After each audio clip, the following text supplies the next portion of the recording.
بسم الله الرحمن الرحيم. الحمد لله رب العالمين، والصلاة والسلام على أشرف الأنبياء والمرسلين، نبينا محمد وعلى آله وصحبه أجمعين، وبعد. إخوة الكرام، আমরা ইমাম ইবনে কুদামা রাহিমাহুল্লাহ রচিত এবং শেখ মুহাম্মদ ইবনে উসাইমিন সালেহ আল উসাইমিন রাহিমাহুল্লাহর ব্যাখ্যাকৃত লুমায়াতুল ইতিকাদ থেকে আলোচনা করছিলাম এবং সেখান থেকে আমরা খেলাফত বিষয়ে আলোচনা করেছিলাম। ইতিমধ্যে খেলাফতের বিষয়ে যেটুকু আলোচনা হয়েছে তার মধ্যে ছিল খেলাফতের সংজ্ঞা, খেলাফত কাকে বলে, তারপরে খলিফা কিভাবে নির্বাচিত হবেন, ইসলামে খলিফা নির্বাচনের পদ্ধতি নিয়ে আমরা আলোচনা করেছি এবং আনুষঙ্গিক আরো বেশ কিছু বিষয়ে ইতিমধ্যে আলোচনা হয়েছে, ওয়ালিল্লাহিল হামদ। আজকে আমাদের আলোচনা খেলাফত সম্পর্কিত আরো কিছু বিষয় এবং এর পাশাপাশি এই মুসলিম উম্মার রাজনৈতিক ভবিষ্যৎ সম্পর্কে রাসূলুল্লাহ সাল্লাল্লাহু আলাইহি ওয়াসাল্লাম কি বলে গেছেন সে বিষয়ে আমরা খানিকটা আলোকপাত করব এবং এর সাথে ইসলামে খেলাফত, ইসলামী হুকুমত, ইসলামিক ইমারত, এই বিষয়গুলোর মধ্যে কি পার্থক্য সে বিষয়ে খানিকটা আলোচনা করার চেষ্টা করব। আসআলুল্লাহ সুবহানাহু ওয়া তাআলা আত-তৌফিক ওয়াস-সাদাদ। প্রথমত, ইতিমধ্যে আমরা যেটুকু জেনেছি যে খলিফা নির্বাচনের যে পদ্ধতিগুলো আছে এর মধ্যে একটা পদ্ধতি হলো আহলুল হাল্লি ওয়াল আকদ। তারা তাদের মধ্য থেকে কিংবা তাদের বাইরে থেকেও কাউকে যদি তারা উপযুক্ত মনে করেন, তাহলে উপযুক্ত কাউকে খলিফা নির্বাচিত করতে পারেন। খলিফা হওয়ার জন্য যে শর্তগুলো কি সে বিষয় নিয়ে আমরা আলোচনা করেছি, যে খলিফা কাকে নির্বাচিত করতে হবে, যাকে খলিফা বানাতে হবে, তার মধ্যে কি কি শর্ত পাওয়া আবশ্যক সে বিষয় নিয়ে আলোচনা হয়েছে।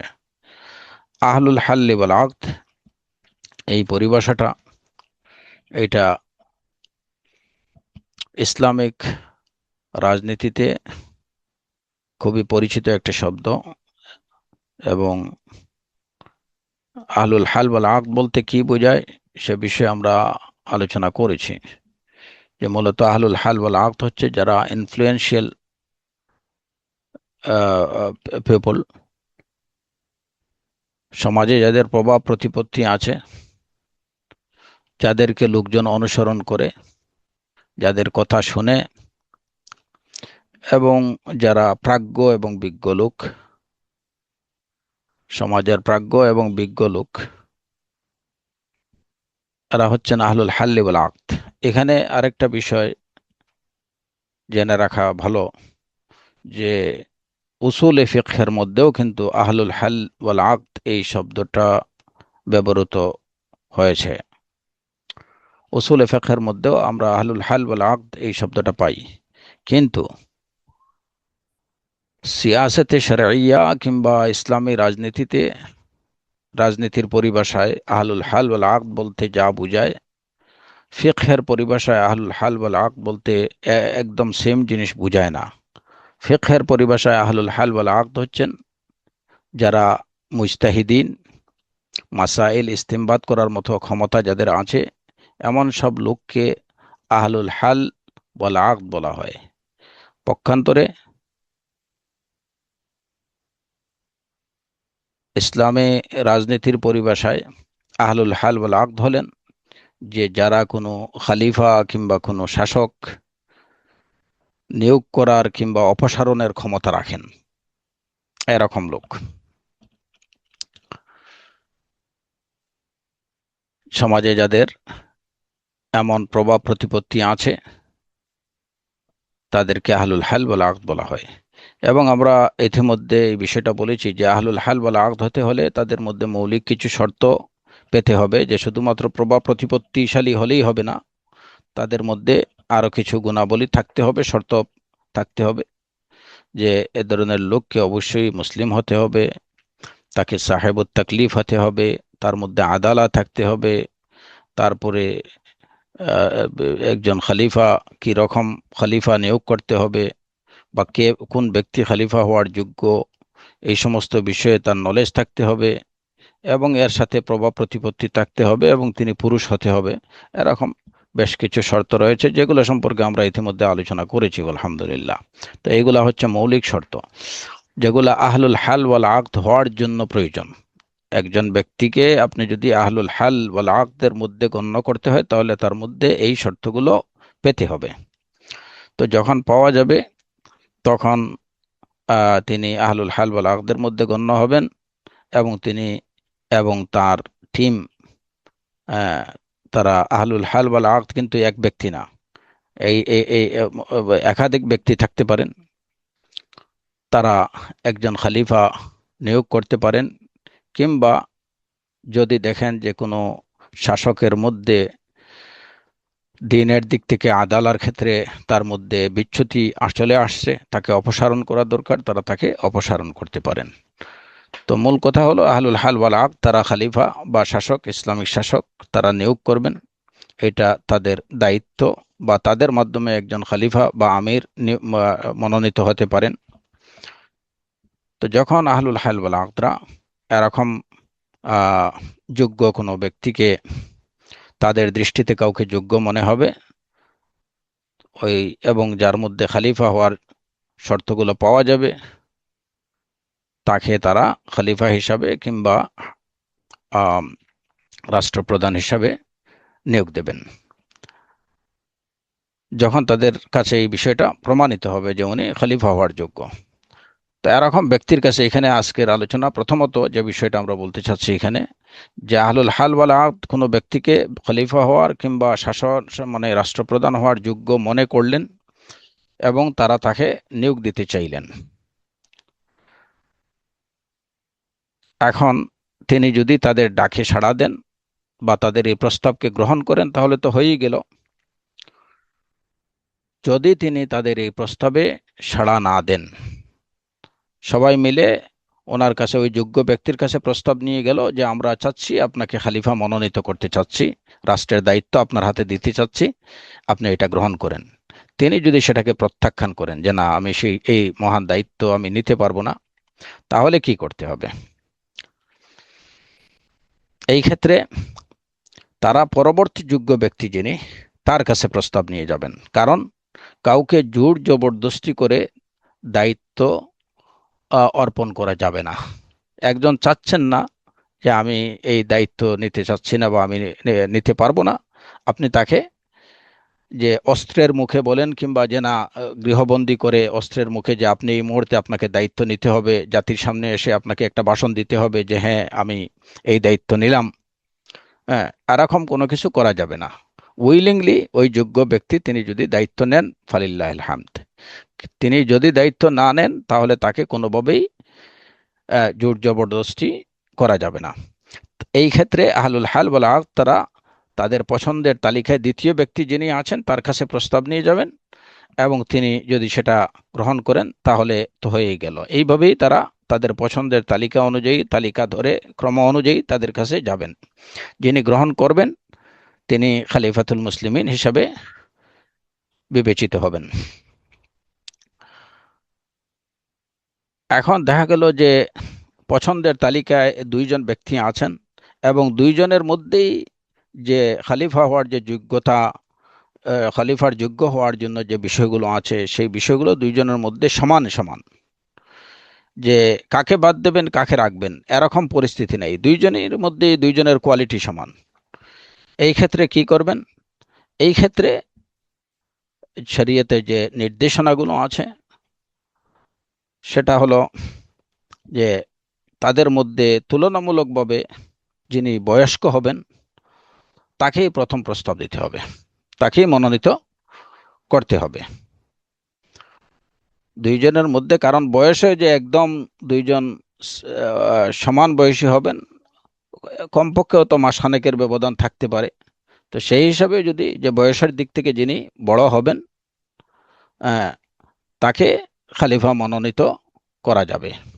কিন্তু এই ক্ষেত্রে যদি মানে বয়সে ছোট যিনি তাকেও যদি দায়িত্বভার দেয়া হয় তাতে কোনো অসুবিধা নেই। কিন্তু যদি দেখা যায় যে দুইজনের গুণাবলী সমান, এখন কাকে প্রায়োরিটি দেবেন? তাহলে বয়সের বিষয়টাকে বিবেচনায় আনতে পারেন, তাহলে সমস্যাটা এখানে চুকে যাবে।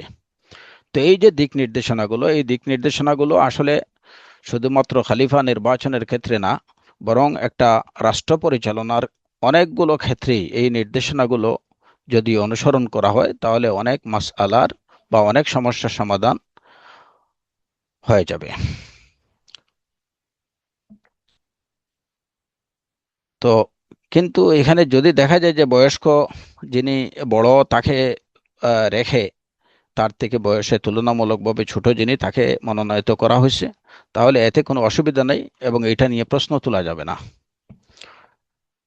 এখন এই দুই ব্যক্তির মধ্যে যদি দেখা গেল যে খলিফা হওয়ার যোগ্যতা দুইজনের মধ্যেই আছে, কিন্তু দুইজনের মধ্যে একজন জ্ঞানের দিক থেকে তিনি অধিকতর জ্ঞানী, আর আরেকজন হচ্ছেন যে খুব সাহসিকতার দিক থেকে উনি এগিয়ে। একজন অত্যন্ত সাহসী লোক, আরেকজন অত্যন্ত জ্ঞানী লোক। তুলনামূলকভাবে একজন থেকে আরেকজন জ্ঞানী বেশি এবং একজন থেকে আরেকজন সাহসী বেশি। তাহলে এই ক্ষেত্রে খলিফা মনোনয়নের ক্ষেত্রে কাকে প্রাধান্য দিতে হবে? উলামায়ে কেরামদের বক্তব্য হলো যে এই ক্ষেত্রে আপনাকে সিচুয়েশন বিবেচনা করতে হবে, যে রাষ্ট্র এখন কি পরিস্থিতির মুখোমুখি আছে।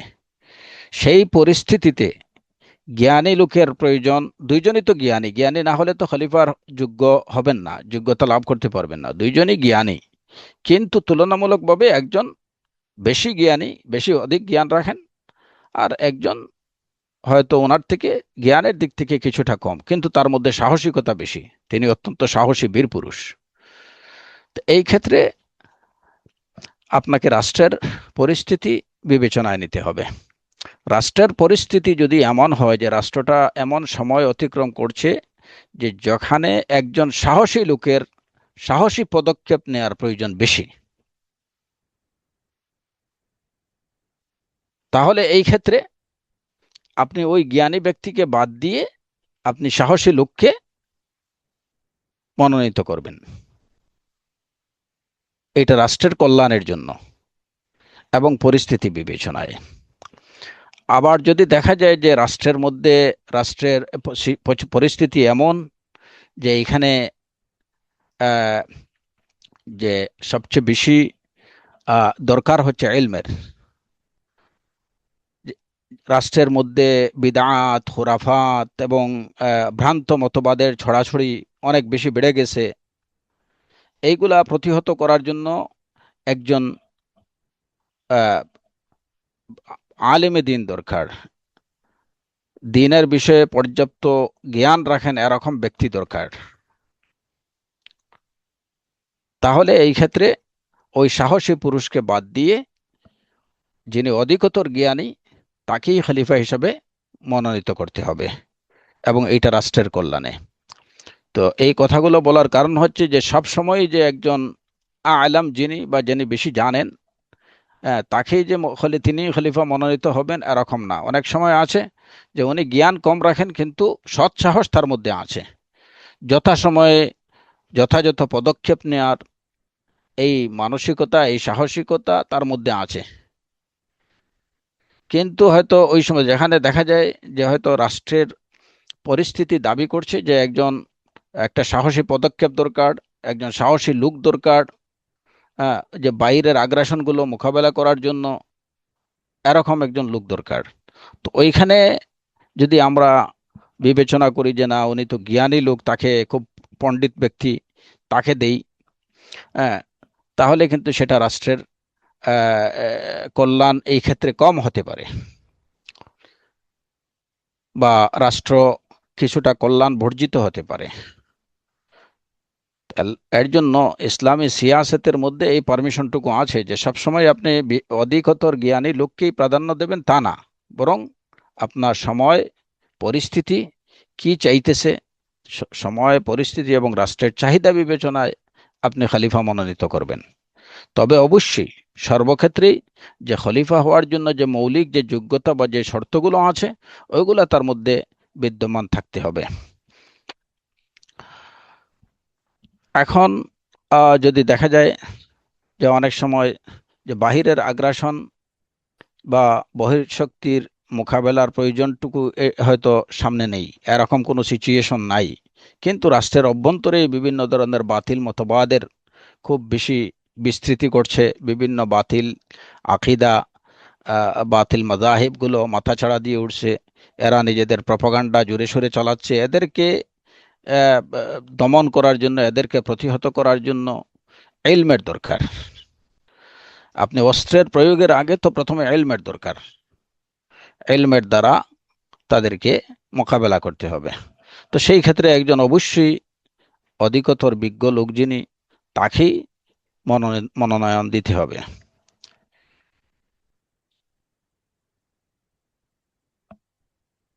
এই গেল দুটা বিষয়।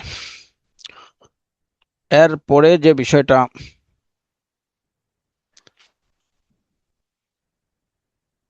যদি আরেকটা মাসআলা, যে আহলুল হাল ওয়াল আকদ, তারা যদি কোনো বিষয়ে, ধরেন আহলুল হাল ওয়াল আকদ এই কমিটির মধ্যে 5 জন লোক আছেন, তারা সবাই কোনো বিষয়ে একমত হয়েছেন, তাহলে এই ক্ষেত্রে তাদের আনুগত্য করতে হবে। বাকি জনগণ যারা আছেন তারা তাদেরকে তাদের আনুগত্য করতে হবে। এবং তারা যদি কোনো বিষয়ে একমত হয়ে যান, আর এই বিষয়টার সাথে যদি খলিফা দ্বিমত পোষণ করেন,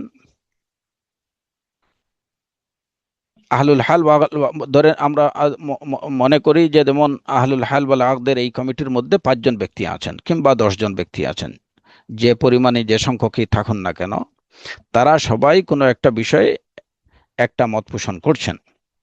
অন্যদিকে তাদের এই মতের সাথে তাদের মনোনীত খলিফা একমত পোষণ করছেন না, তিনি ভিন্ন মত পোষণ করছেন। এই ক্ষেত্রে আমরা খলিফার যে তার মত গ্রহণ করব, নাকি আহলুল হাল ওয়াল আকদের মতামত অনুসরণ করব, বাকি জনগণের কোনটা করা উচিত? এই পরিস্থিতিতে প্রথমত দেখতে হবে যে খলিফা যিনি, তিনি মুজতাহিদ পর্যায়ের লোক কিনা, তিনি মুজতাহিদ কিনা। যদি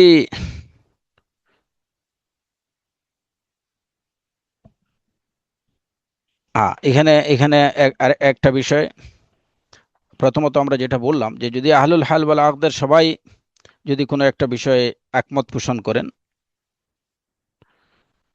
আর খলিফা যদি তাদের সাথে ভিন্ন মত পোষণ করেন, তাহলে এই ক্ষেত্রে খলিফার মতকে বাদ দিয়ে আহলুল হাল ওয়াল আকদের ঐক্যমত যে বিষয়, সেই বিষয়টাকে অনুসরণ করতে হবে।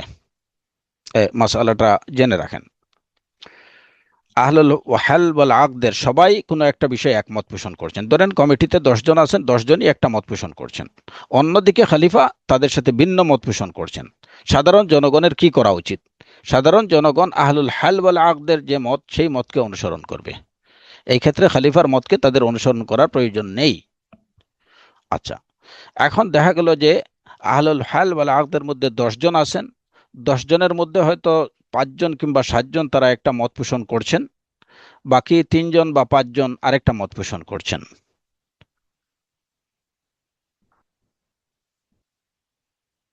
এই ক্ষেত্রে কি করতে হবে?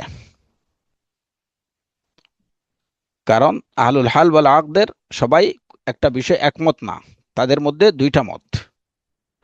এই ক্ষেত্রে দেখতে হবে যে খলিফা যিনি, তিনি মুজতাহিদ পর্যায়ের লোক কিনা। তিনি যদি মুজতাহিদ হন, তাহলে তিনি যে মত প্রকাশ করবেন বা তিনি যে মত দেবেন, সেই মতকেই অনুসরণ করতে হবে।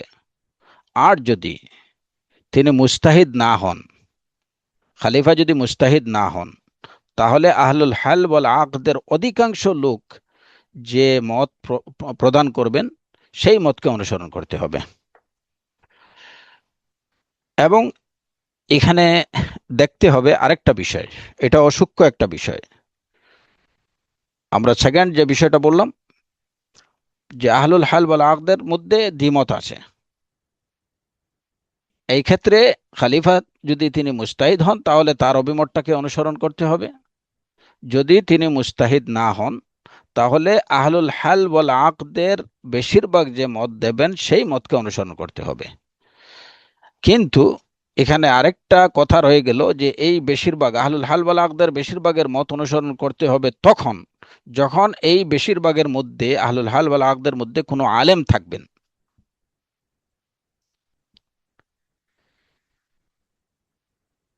আহলুল হাল ওয়াল আকদের যে পার্টের মধ্যে আলেম থাকবেন, এবং সেই আলেম যে যে যে যে পার্টে থাকবেন, তাদের থেকে যে মতামত আসবে এই ক্ষেত্রে, এবং খলিফা যদি মুজতাহিদ না হন, তাহলে তাদের মত অনুসরণ করতে হবে। এই এই গেল ছোট 2-3টি মাসআলা। আমরা এরপরের যে বিষয়টা নিয়ে আলোচনা করতে চাচ্ছি, সেটা হচ্ছে যে মুসলিম উম্মার রাজনৈতিক ভবিষ্যৎ। মুসলিম উম্মার রাজনৈতিক ভবিষ্যৎ কি এবং কেমন হবে, এই বিষয়টা নিয়ে আমাদের নতুন করে গবেষণার কোনো প্রয়োজনই নেই, আদৌ নেই। কারণ এ বিষয়ে রাসূলুল্লাহ সাল্লাল্লাহু আলাইহি ওয়াসাল্লামের সুস্পষ্ট হাদিস রয়েছে। ওই হাদিসের দিকে যদি আমরা তাকাই, তাহলে মুসলিম উম্মার ভবিষ্যৎ রাজনীতি কেমন হবে বা রাজনীতিক ভবিষ্যৎটা কেমন হবে, সে বিষয়ে একটা সুস্পষ্ট ধারণা পাওয়া যায়। মুসনাদে ইমাম আহমদে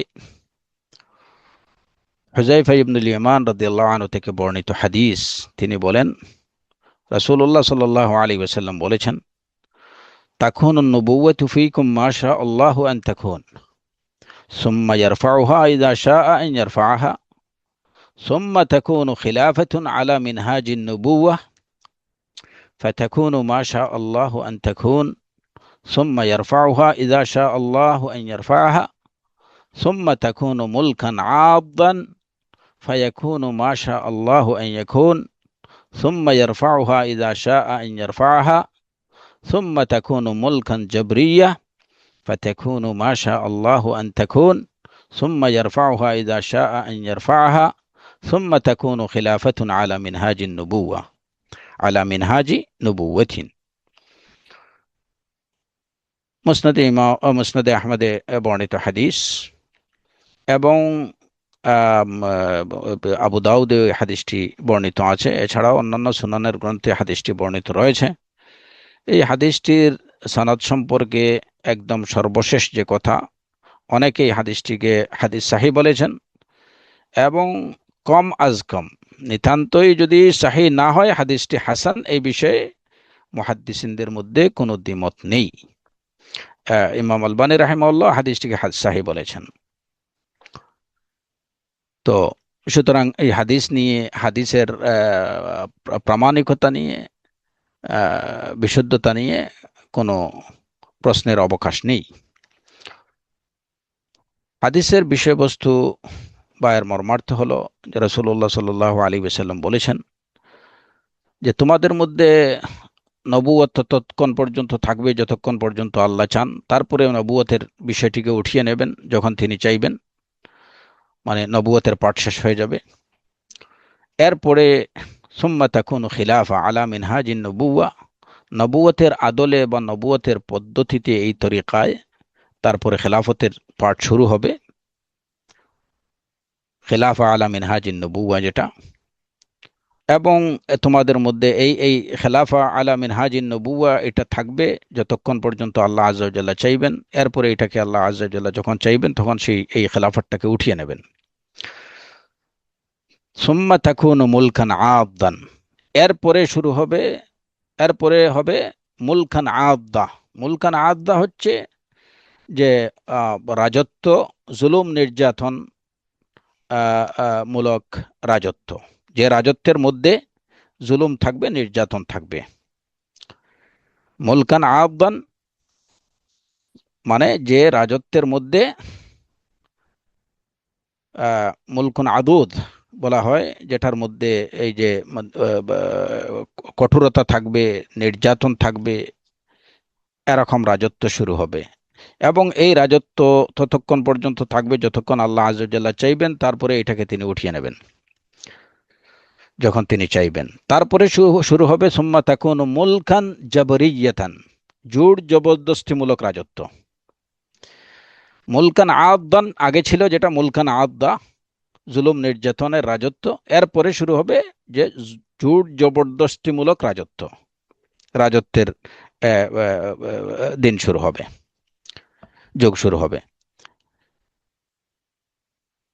এবং এটা যতক্ষণ আল্লাহ আযজা ওয়া জাল্লা চাইবেন ততক্ষণ থাকবে, তারপরে এটাকে আল্লাহ আযজা ওয়া জাল্লা আবার উঠিয়ে নেবেন। তারপরে আসবে সুম্মা তাকুনু খিলাফা আলা মিনহাজি নবুওয়া, তারপরে আবার সেই নবুয়তের আদলে খেলাফতের যুগ শুরু হবে। এখন এই হলো মুসলিম উম্মার রাজনৈতিক ভবিষ্যৎ, এই হাদিসের মধ্যে সুস্পষ্ট। প্রথমত নবুয়তের ধারা যতদিন পর্যন্ত আল্লাহ চাইবেন সেটা থাকবে, যখন আল্লাহ চাইবেন সেটাকে উঠিয়ে নেবেন। সেটাকে উঠিয়ে নিয়েছেন। রাসূলুল্লাহ সাল্লাল্লাহু আলাইহি ওয়াসাল্লামের মৃত্যুর সাথে সাথে নবুয়তের ধারা শেষ হয়ে গেছে, এটা শেষ। তারপরে শুরু হলো খিলাফা আলা মিনহাজিন নবুওয়া, যে প্রকৃত নবুয়তি ধারায় বা নবুয়তি পদ্ধতির অনুসরণ করে যে খেলাফত পরিচালিত হবে, সেই খেলাফতের দ্বারা শুরু হবে। এবং এটাও যতদিন পর্যন্ত আল্লাহ চাইবেন ততদিন থাকবে। এরপরে এটা যখন আল্লাহ চাইবেন এটাকে উঠিয়ে নেবেন। এই খেলাফত আলা মিনহাজিন নবুওয়া, এটার দ্বারাও কিন্তু শেষ। খেলাফতে রাশিদার অবসানের সাথে সাথে, খেলাফতে রাশিদার যুগের অবসানের সাথে সাথে এই খিলাফা আলা মিনহাজিন নবুওয়াতের যুগের অবসান ঘটে গেছে। খালাস, খোলাফায়ে আরবা'র শাসন আমলের অবসানের সাথে সাথে এই দ্বারা শেষ হয়ে গেল। আল্লাহ আযজা ওয়া জাল্লা এটাকে উঠায় নিলেন। তারপরে শুরু হলো রাসূলুল্লাহ সাল্লাল্লাহু আলাইহি ওয়াসাল্লামের এই কথা অনুযায়ী, হাদিস অনুযায়ী, মুলকান আবদান, জুলুম নির্যাতনের রাজত্ব। তাহলে খেলাফতের রাশেদার পর থেকে যে রাজত্বের যুগ, প্রকৃত অর্থে ওইটা কিন্তু আর খেলাফত না। এখন কথা হলো যে এখানে আমরা কেন বলছি যে খেলাফতে রাশেদার সাথে সাথে খিলাফা আলা মিনহাজিন নবুওয়াতের এই যুগের অবসান ঘটছে, এটা কেন বলা হয়েছে? এটার কারণ হচ্ছে রাসূলুল্লাহ সাল্লাল্লাহু আলাইহি ওয়াসাল্লামের অন্য একটা হাদিস, যেখানে তিনি বলছেন যে খেলাফত থাকবে 30 বছর। এটা নিয়ে ইনশাআল্লাহ আমরা পরে আলোচনা করব, ইনশাআল্লাহ আসবে। তো ওই হাদিসে সুস্পষ্টভাবে রাসূল সাল্লাল্লাহু আলাইহি ওয়াসাল্লাম বলে গেছেন যে খেলাফত এটা হবে, এটার খেলাফতের যুগ হবে 30 বছর সময়। রাসূল সাল্লাল্লাহু আলাইহি ওয়াসাল্লামের মৃত্যুর পরে 30 বছর পর্যন্ত এই যে মুসলমানরা খেলাফতের আলা মিনহাজিন নবুওয়াতের, খেলাফত আলা মিনহাজিন নবুওয়ার দ্বারা পরিচালিত হবেন। তাদের মধ্যে খেলাফত থাকবে, প্রকৃত খেলাফতের রাশিদা থাকবে 30 বছর। সুতরাং এই হিসাবে দেখা যায় যে মোটামুটি আলী রাদিয়াল্লাহু আনহুর খেলাফতের শেষেই এই এই যুগের অবসান ঘটছে। মোটামুটি কথাটা বলে রাখলাম এই কারণে যে ইনশাআল্লাহ এই বিষয়টা আরো ক্লিয়ার করব আমরা, যে ওই আলী রাদিয়াল্লাহু আনহুর পরে এই আরো 6 মাস, কেউ কেউ কোনো হিসাব অনুযায়ী এইটাও খেলাফতের রাশেদার অন্তর্ভুক্ত ছিল। ইনশাআল্লাহ এই বিষয়ে আলোচনা আসবে পরে। তো আলা কুল্লি হাল, মোটামুটি 30 বছর। তো 30 বছর দেখা যায় যে প্রায় আলী রাদিয়াল্লাহু আনহুর খেলাফতের শেষ হওয়ার সাথে সাথেই খেলাফতে রাশেদার যুগের অবসান ঘটে গেছে। অতএব আমরা নিশ্চিতভাবে এটা বলতে পারি যে এর পর থেকে যেটা শুরু হয়েছে এটা আসলে খিলাফতে রাশিদা না, বা খিলাফা আলা মিনহাজিন নবুওয়া না, বরং এটা হচ্ছে কি, এটা রাজত্ব, মুলক। এবং এই মুলকের বৈশিষ্ট্য কি, যে মুলকুন আদুদ, যেটার মধ্যে কিছুটা কাঠিন্য থাকবে, কঠোরতা থাকবে, নির্যাতন থাকবে। আবার এই কঠোরতা, কাঠিন্য কিংবা এই নির্যাতন, জুলুম নির্যাতনের মাত্রাটাও এটা হয়তো বিভিন্ন শাসকের কিংবা বিভিন্ন খালিফার আমলে এটা ভেরি করতে পারে। কারো সময় এই নির্যাতন, কঠোরতা এটা বেশি হতে পারে, কারো সময় একটু কম হতে পারে, এটা ভেরি করতে পারে। কিন্তু ওভারঅল এটার মধ্যে কি থাকবে, ওই রাজত্বটা হবে জুলুম, ওইখানে ওই রাজত্বে জুলুম থাকবে, নির্যাতন থাকবে, কঠোরতা থাকবে জনগণের উপরে। এরপরে আল্লাহ আযজা ওয়া জাল্লা এটাকে উঠায় নেবেন। তারপরে এর থেকে আরো বাজে অবস্থা আসবে, সেটা হচ্ছে মুলকান জাবরিয়া। যে এটা মানুষ চাচ্ছে না, সে জোর জবরদস্তি করে সে কি হচ্ছে, রাষ্ট্রের ক্ষমতা নিয়ে নিচ্ছে, দায়িত্ব নিয়ে নিচ্ছে, নিজেকে যে কোনোভাবে অস্ত্রের মুখে হোক, কারচুপির মাধ্যমে হোক, দিনের বুধ রাতে করে হোক, কিংবা যেভাবেই হোক অন্যায়ভাবে জোর জবরদস্তিমূলক সে রাষ্ট্রের ক্ষমতা দখল করে নিচ্ছে, মুলকান জবরিয়া।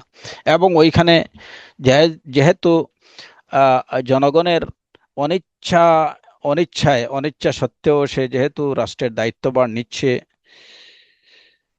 সুতরাং স্বাভাবিকভাবেই জনগণকে তাকে প্রতিহত করতে হবে, কঠোরভাবে সে জনগণকে প্রতিহত করবে, মানুষের উপরে জুলুম নির্যাতন এগুলো সীমা ছেড়ে যাবে। তো এটা হচ্ছে সীমালঙ্ঘনের সময়। এই যে এই রাষ্ট্রটা বা এই রাজত্ব হবে সীমালঙ্ঘন এবং জোর জবরদস্তির রাজত্ব। মানুষ চাচ্ছে না তাকে, কিন্তু সে থাকবেই। মানুষ তাকে যতই জুতাপিটা করুক, কিন্তু এরপরেই সে থাকবে।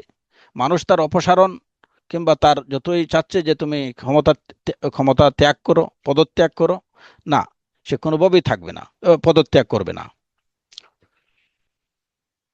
তো এটা হচ্ছে মানে যত ধরনের সীমালঙ্ঘন করা যায় সবকিছু করবে, জোর জবরদস্তি করবে, করে সে রাষ্ট্রের ক্ষমতা দখল করে রাখবে।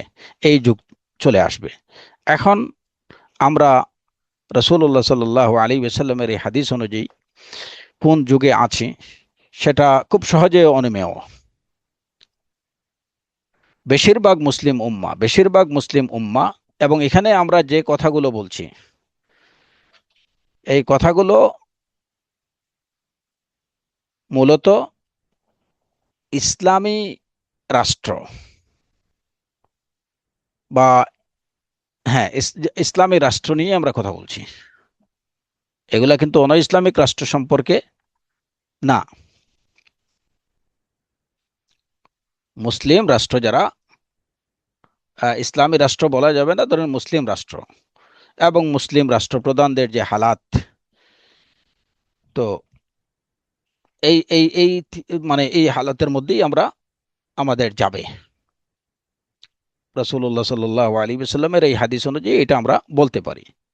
আমরা নবুয়তের যুগ শেষ হয়ে গেছে, খেলাফতে রাশেদার যুগ শেষ হয়ে গেছে, তারপরে যেটা মুলকুন আদ, জুলুম নির্যাতনের রাজত্ব, হয়তো এটাও শেষ হয়ে গেছে।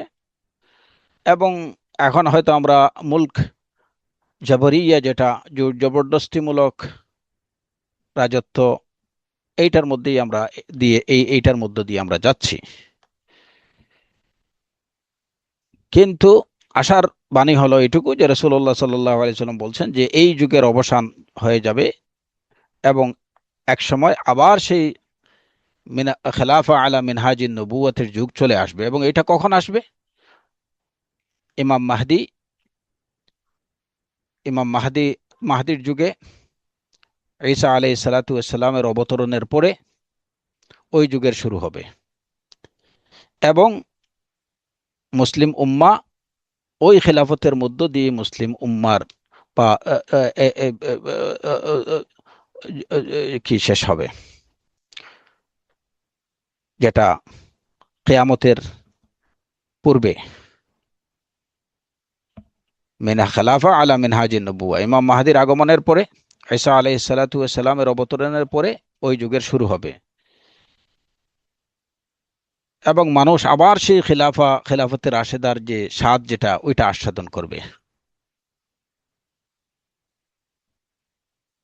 এখন এই হাদিসের আলোকে যদি আমরা বিবেচনা করি, তাহলে যে আমরা কোনো ভাবেই খেলাফতের রাশেদার যে যুগ, ওই যুগকে আমরা এখন ফিরিয়ে আনতে পারবো না। অনেকে ইসলামী খেলাফতের দাবি করছেন, ইসলামী খেলাফত প্রতিষ্ঠা, কিন্তু আসলে এটা দাবি, কেবল দাবি। ওই খেলাফতে রাশিদা অনুযায়ী কোনো খেলাফত ইমাম মাহদির আগমনের পূর্বে মুসলিম উম্মাহ আশা করতে পারে না। আমরা এখন হয় মুলক আদ, জুলুম নির্যাতনের রাজত্ব, কিংবা জোর জবরদস্তিমূলক সীমালঙ্ঘনের রাজত্ব, এই দুইটার কোনো একটার মধ্য দিয়ে আমরা অতিক্রম করছি। এখন এই হাদিস অনুযায়ী আমাদের সামনে কিছু প্রশ্ন চলে আসে। সে প্রশ্নগুলো হলো যে, যদি আলী রাদিয়াল্লাহু আনহুর শাহাদাতের সাথে সাথে খেলাফতে রাশিদার অবসান ঘটে, তাহলে এরপরে আমরা দেখি, যেমন বিশেষ করে যেটা যেটা মুসলিম উম্মার মধ্যে সর্বস্বীকৃত, যে ওমর ইবনে আব্দুল আজিজ রাহিমাহুল্লাহর যুগটা ছিল স্বর্ণযুগ। তো এখানে তো জুলুম নির্যাতন ছিল না, কিন্তু হাদিসের মধ্যে আমরা পেলাম যে খেলাফতে রাশিদার যুগ শেষ হওয়ার পরে শুরু হবে জুলুম নির্যাতনের রাজত্ব। তো এখানে আমরা ওমর ইবনে আব্দুল আজিজ রাহিমাহুল্লাহর শাসনকাল পাই, ওইখানে আমরা মুআবিয়া রাদিয়াল্লাহু আনহুর শাসনকাল পাই। তাহলে আমরা এই হাদিসের বিষয়টাকে কিভাবে বুঝবো, বা এটার ব্যাখ্যাটা কিভাবে নেব?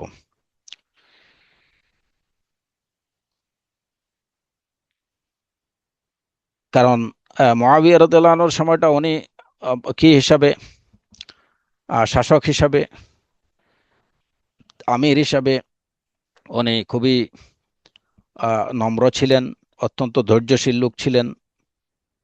আর ওমর ইবনে আব্দুল আজিজ রাহিমাহুল্লাহর তার আদালত, ইনসাফ, ন্যায় বিচার, এগুলা সর্বস্বীকৃত। এই তাহলে আমরা হাদিসের ব্যাখ্যাটাকে কিভাবে নেব? এবং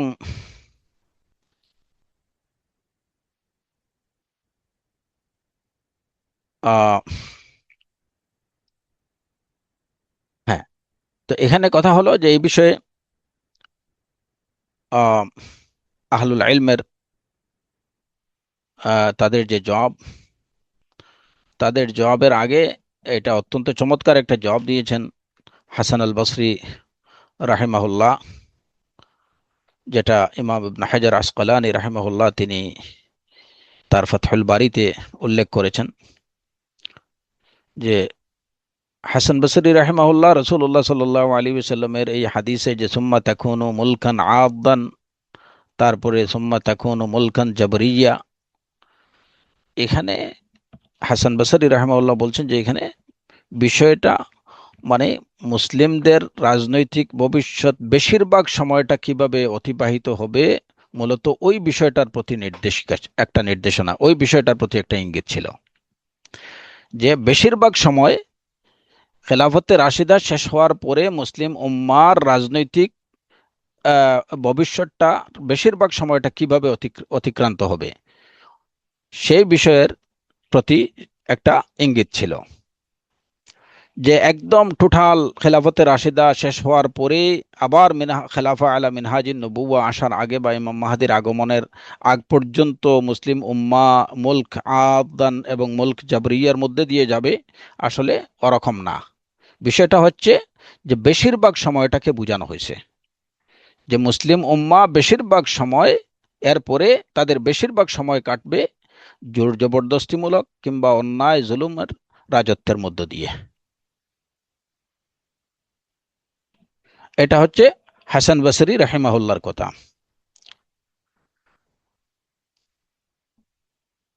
এবং ইমাম ইবনুল জৌজি রাহিমাহুল্লাহ তিনি বলেন যে যদি কেউ এই বিষয়টা, এই প্রশ্ন উঠায় যে এখানে হাদিসে এইভাবে বলা হলো, অথচ আমরা দেখি যে হাজ্জাজ ইবনে ইউসুফের পরে ওমর ইবনে আব্দুল আজিজ রাহিমাহুল্লাহর খেলাফতকাল আসছে, যেখানে মানুষ ন্যায় বিচার ইনসাফ এবং কল্যাণের মধ্য দিয়ে অতিক্রম করছে, তাহলে সেটা মুলকে আজ হলো কিভাবে? তো তিনিও বলেছেন যে এখানে মূল কথা যে পুরা সময়টাই যে এইভাবে যাবে সেটা না, বেশিরভাগ সময়টা মুসলিম উম্মার কেমন হবে, তাদের রাজনৈতিক অবস্থা কেমন হবে, সেই বিষয়টা এখানে এই হাদিসে রাসূলুল্লাহ সাল্লাল্লাহু আলাইহি ওয়াসাল্লাম সেই বিষয়টা বলেছেন। এই হলো ইমাম ইবনুল জৌজি রাহিমাহুল্লাহ, তিনি এই এই কথা বলেছেন। জুবাইর ইবনে আদি, জুবাইর ইবনে আদি রাহিমাহুল্লাহ তিনি বলেন যে আমরা একবার আনাস ইবনে মালিক রাদিয়াল্লাহু আনহুর নিকট আসলাম, ফাশাকাউনা ইলাইহি মা নালকা মিনাল হাজ্জাজ। তো হাজ্জাজের পক্ষ থেকে আমরা যে জুলুম নির্যাতনের শিকার হচ্ছি সেই বিষয়গুলো তার কাছে অভিযোগ করলাম, আনাস ইবনে মালিক রাদিয়াল্লাহু আনহুর কাছে। তো তাদের এই অভিযোগ শুনে আনাস ইবনে মালিক রাদিয়াল্লাহু আনহু বললেন, ইসবিরু, তোমরা ধৈর্য ধারণ করো, ফাইন্নাহু লা ইয়াতি আলাইকুম জামানুন ইল্লাল্লাযী বা'দাহু শাররুম মিনহু, ধৈর্য ধারণ করো যে তোমাদের উপরে এর পরে যে সময়টা আসবে এটা আরো আরো খারাপ হবে। হাত্তা তালকাউ রাব্বাকুম, আর এইভাবেই তোমরা তোমাদের রবের সাক্ষাৎ করবে। আর আমি এই কথাটি বলতে শুনেছি, সামিআতুহু মিন নবিয়্যিকুম সাল্লাল্লাহু আলাইহি ওয়াসাল্লাম, এটা সহিহ বুখারীর হাদিস। আনাস ইবনে মালিক রাদিয়াল্লাহু আনহু বলছেন যে তিনি রাসূলুল্লাহ সাল্লাল্লাহু আলাইহি ওয়াসাল্লামকে বলতে শুনেছেন যে তোমরা ধৈর্য ধারণ করো, তোমাদের সামনে সামনে যে সময়টা আসবে এইটা বর্তমান সময় থেকে আরো আরো বাজে, আরো খারাপ হবে। আর এইভাবেই তোমরা তোমাদের রবের সাক্ষাৎ লাভ করবে, অর্থাৎ এইভাবেই তোমরা মৃত্যুবরণ করবে। যে যে সময়টা যাচ্ছে এর থেকে আগামী দিনগুলো আরো খারাপ হবে। তো এখন এই যে আরো খারাপ হবে, এখানে তো ওই একই প্রশ্ন, যদি রাসূলুল্লাহ সাল্লাল্লাহু আলাইহি ওয়াসাল্লাম বলেন যে এই যে সময় যাচ্ছে এর থেকে আরো খারাপ সময় আসবে, তা হাজ্জাজ ইবনে ইউসুফের পরে তো আর ভালো সময় আসলো, ওমর ইবনে আব্দুল আজিজের সময় আসলো, এটা খারাপ হলো কিভাবে? তো এটার জবাবটা ওই যে ইমাম হাসান বসরি রাহিমাহুল্লাহ যেটা দিয়েছেন, যে এখানে রাসূলুল্লাহ সাল্লাল্লাহু আলাইহি ওয়াসাল্লাম কিংবা ওই যে পূর্ববর্তী আমরা যে হাদিস উল্লেখ করলাম, ওইখানে রাসূল সাল্লাল্লাহু আলাইহি ওয়াসাল্লাম বেশিরভাগ সময়টার কথাই বুঝাইতে চাইছেন, এটা পুরা সময়টার না। এবং ওই যে আল্লাহ আযজা ওয়া জাল্লার অসংখ্য এবং অগণিত রাহমা, যে এক টানা যদি মানুষ, এখানেও একটা আশার বাণী আছে, যে এক টানা যদি জনগণ এই জুলুম নির্যাতন অত্যাচার নিপীড়নের মধ্য দিয়ে যায়, তাহলে এটা মানুষ বরদাস্ত করতে পারবে না। যে কারণে আল্লাহ সুবহানাহু ওয়া তাআলার একটা বিশেষ রাহমা, যে যখনই কিছুদিন মানুষ জুলুম নির্যাতনের মধ্য দিয়ে খুব কঠোরতার মধ্য দিয়ে যায়, তারপরে তাকে শ্বাস ফেলার একটা অবকাশ আল্লাহ আযজা ওয়া জাল্লা দেন, শ্বাস ফেলার একটা অবকাশ তাকে মানুষ মানব মানে জনগণকে দেয়া হয়। কারণ একটানা ওইভাবে এটা মানুষের প্রকৃতি না, এটা সে বরদাস্ত করতে পারবে না। যে কারণে আল্লাহ আযজা ওয়া জাল্লার অপার অনুগ্রহ, যে যদিও বেশ কিছু সময় মানুষ একটা দুরবস্থার মধ্য দিয়ে যায়, কিন্তু তারপরে ওই কাঠিন্যের পরে আল্লাহ আযজা ওয়া জাল্লা তাদের জন্য বিষয়গুলা কিছুটা সহজ করে দেন। ওই সহজ, যখনই সহজ হয় ওই সময় আল্লাহ আযজা ওয়া জাল্লা তার কোনো ভালো বান্দার হাতে আদিল বান্দার হাতে, সেটা তুলনামূলকভাবেই হোক, আহ, আগের আগের থেকে তুলনামূলকভাবে একজন আদিল বান্দার হাতে রাষ্ট্র ক্ষমতা বা শাসন ক্ষমতা তার হাতে দেন, যাতে তার বান্দারা, আল্লাহর বান্দারা যেন কিছুটা সময় হাফ ছেড়ে বাঁচে। এইটা দেখবেন যে এইটাই হচ্ছে সুন্নাতুল্লাহি ফিল কাউন, জগতে এইটাই আল্লাহর রীতি। আপনি একটানা 17 বছর জুলুম নির্যাতন করছেন, এখন যদি এটা আগামী এই যে ভীষণ 40 পর্যন্ত যদি চলতো, তাহলে অবস্থা কি হতো? তা আল্লাহ আজ্জাল্লাহ এটা যখন মানুষের ধারণার বাইরে ছিল, আল্লাহ আজ্জাল্লাহ মানুষকে হাফ ছেড়ে বাঁচার একটা ব্যবস্থা করে দিয়েছেন। তো এটা আমরা যদি আমাদের দেশের ইতিহাসও দেখি, কিংবা পুরা মুসলিম বা যত রাষ্ট্রগুলো আছে সবগুলার অবস্থাই আমরা দেখি, হ্যাঁ, তো মানুষকে হাফ ছেড়ে বাঁচার একটা সুযোগ আল্লাহ আজ্জাল্লাহ দেন। তো ওই সময়টুকু এক্সেপশন, এছাড়া বাকি বেশিরভাগ সময়টাই কিন্তু ওইভাবে যাবে।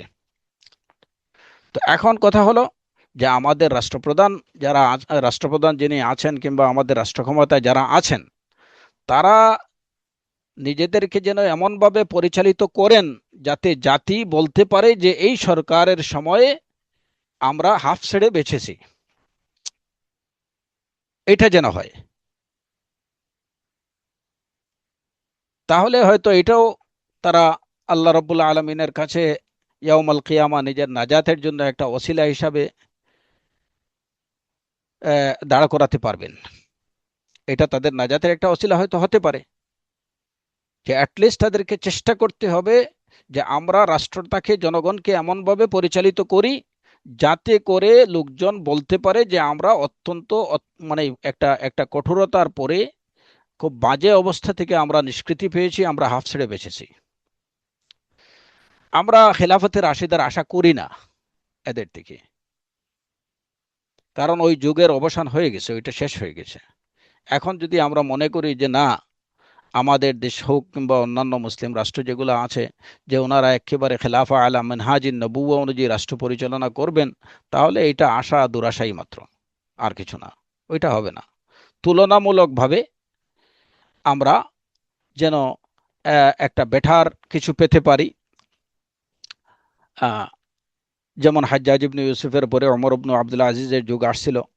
তা এখন আমরা ওমর ইবনে আব্দুল আজিজ রাহিমাহুল্লাহ, হয়তো তার মতো যুগের আশা আমরা করতে পারি না, কিন্তু আমাদের রাষ্ট্র ক্ষমতায় যারা থাকবেন, কিংবা আমরা জনগণ হিসাবে, সাধারণ জনগণ হিসাবে আমাদের প্রত্যাশা থাকবে যে আমরা সেই আমরা জুলুম নির্যাতনের রাজত্ব কিংবা জোর জবরদস্তিমূলক রাজত্বের মধ্যে না থেকে ওই হাফ ছেড়ে বাঁচার যে যে পিরিয়ডটা, ওই পিরিয়ডটার মধ্যে যেন আমরা থাকতে পারি, এবং আমাদের রাষ্ট্রপ্রধানটা যেন ওই পিরিয়ডের রাষ্ট্রপ্রধান হন। এই এই চেষ্টাটুকু তাদের মধ্যে থাকতে হবে, প্রত্যাশা এতটুকু আমাদের। সুতরাং এই যে রসুল্লাহ সাল্লাহ আলাইসলামের এই হাদিস, তো এখানে যেটা যেটা নিয়ে আমরা মূল কথা বলছিলাম, যে হাদিসে এই প্রশ্নগুলো জাগতে পারে, যে আমরা তো প্রায় সময় দেখি যে এই যে মানে অত্যন্ত জুলুম নির্যাতনকারী খালিফার পরে বা আমিরের পরে বেশ ভালো লোকও তো গেছেন, আসছেন। হ্যাঁ, এটা আসতে পারেন, এবং এটা এই দ্বারা অব্যাহত থাকবে। আশার বাণী হলো এইটুকু, যে এই দ্বারা অব্যাহত থাকবে, যে সব সময় আমরা ফ্যাসিস্ট কিংবা স্বৈরাচারী এই ধরনের ক্ষমতার মধ্য দিয়েই যাব, এটা না। হয়তো এটা 10 বছর হতে পারে, 17 বছর হতে পারে, 20 বছর হতে পারে, কিন্তু তারপরে একটা সময় আসবে মুসলিম উম্মাহ যেখানে হাফ ছেড়ে বাঁচবে, কিছুটা সময় হলেও, একটা টার্ম হলেও।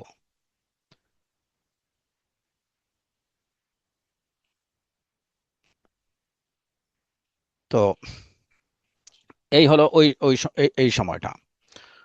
আর আমি আজকে আপনাদের থেকে আরো হয়তো 10 মিনিট সময় বা ম্যাক্সিমাম 15 মিনিট সময় নেব ইনশাআল্লাহ, যেহেতু গতকাল আমরা আলোচনা করতে পারিনি, ওইটা কিছুটা কভার করার জন্য। আহ, তো এই হলো মোট কথা, ওই হাদিসের ভিত্তিতে আলোচনা, মৌলিক আলোচনা এতটুকু যদি আমরা স্মরণ রাখি, হয়তো বাকিটুকু আলোচনা বুঝতে সহজ হবে, কিংবা অনেক মাসালা আমাদের কাছে সহজ হবে বিইজনিল্লাহ তাআলা। সর্বশেষ আজকের আলোচনা যেটা, যে খলিফার দায়িত্ব বা কর্তব্য কি হবে। একজন খলিফার দায়িত্ব বা কর্তব্য কি, বা একজন রাষ্ট্রপ্রধান, মুসলিম রাষ্ট্রপ্রধান, আমরা যে আলোচনা করছি একজন মুসলিম রাষ্ট্রপ্রধানের বিষয়ে, সেটা মুলকান আদান হোক অথবা মুলকান জাবরিয়া হোক, হ্যাঁ, মুসলিম হতে হবে। ওই বিষয়গুলো নিয়ে আমরা আলোচনা করছি। তো একজন খলিফার বা একজন রাষ্ট্রপ্রধানের, মুসলিম রাষ্ট্রপ্রধানের দায়িত্ব কি হবে? তার দায়িত্বের মধ্যে প্রথম দায়িত্ব হচ্ছে যে আহ দিনে দিন দিনের দিন রক্ষা করা, হেফজুদ্দিন। এটা হচ্ছে তার প্রথম দায়িত্ব এবং কর্তব্য, যে যে কোনো অবস্থায় দিনকে রক্ষা করতে হবে।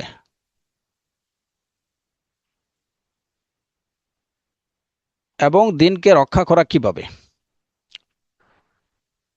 দিনের যে মূলনীতিগুলো আছে, দিনের মূলনীতিগুলো, মৌলিক বিষয়গুলো, এগুলা এগুলা এগুলা সুরক্ষা দিতে হবে। এবং যে কাঠামোর উপরে, মৌলিক যে কাঠামোর উপরে দিন প্রতিষ্ঠিত, সেগুলোকে অক্ষুণ্ণ রাখতে হবে এবং সেগুলো সুরক্ষা দেওয়ার মাধ্যমে দিনকে হেফাজত করতে হবে। এই কথাটার বিশদ ব্যাখ্যা আছে। মূল এই বিশদ ব্যাখ্যার জিসটা হচ্ছে এইটুকু, যে দিনের মৌলিক বিষয়গুলো যেন অক্ষুণ্ণ থাকে। একজন খলিফা হিসাবে, একজন রাষ্ট্রপ্রধান হিসাবে এটা হচ্ছে তার প্রথম দায়িত্ব, দিনের মৌলিক বিষয়গুলো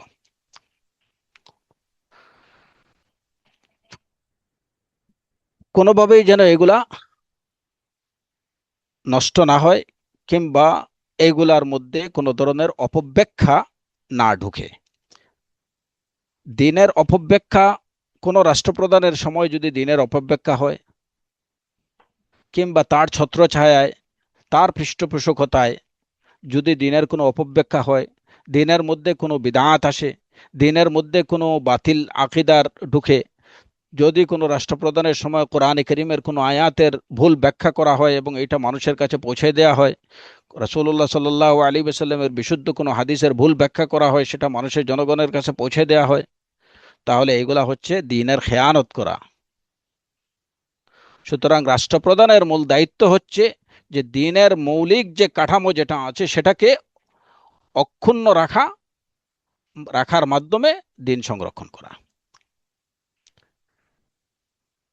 যেমন ইসলামের ইতিহাসে আমরা দেখি যে কোনো কোনো খলিফার, মানে কথিত খলিফা, যাদেরকে এমনি বলা হয় খলিফা কিন্তু প্রকৃত অর্থে খলিফা তো না, তো কোনো কোনো এই খলিফা বা আমিরের সময়ে এই যে ফিতনাতু খালকিল কোরআন, কোরআন সৃষ্ট না, এই ফিতনাগুলো তৈরি হয়েছে, এবং রাষ্ট্রীয় পৃষ্ঠপোষকতায় কোরআন মাখলুক, এই যে ধারণা, এই ধারণা থেকে জুড়ে সুরে এই প্রপাগান্ডা চালানো হয়েছে, এটাকে প্রতিষ্ঠিত করার চেষ্টা করা হয়েছে। এবং এরকম আরো অনেক বিভিন্ন কথিত মুসলিম রাষ্ট্রপ্রধানের বা খলিফার সময় এরকম ইসলামের মধ্যে বিভিন্ন ভুল ধারণার সৃষ্টি করা হয়েছে এবং রাষ্ট্রীয় পৃষ্ঠপোষকতায় এগুলা এগুলা প্রচার এবং প্রসার করা হয়েছে। তো এটা হচ্ছে প্রথমত দ্বীনের খেয়ানত। সুতরাং একজন মুসলিম রাষ্ট্রপ্রধান হিসাবে তার মূল দায়িত্ব হচ্ছে দ্বীনের হেফাজত করা, দ্বীনের মৌলিক কাঠামোটা যেন অক্ষুণ্ণ থাকে, এটার মধ্যে কোনো ধরনের পরিবর্তন না করা হয়, কিংবা এটার মধ্যে যেন দ্বীনের মধ্যে কোনো ভুল ব্যাখ্যা সংযোজন না করা হয়।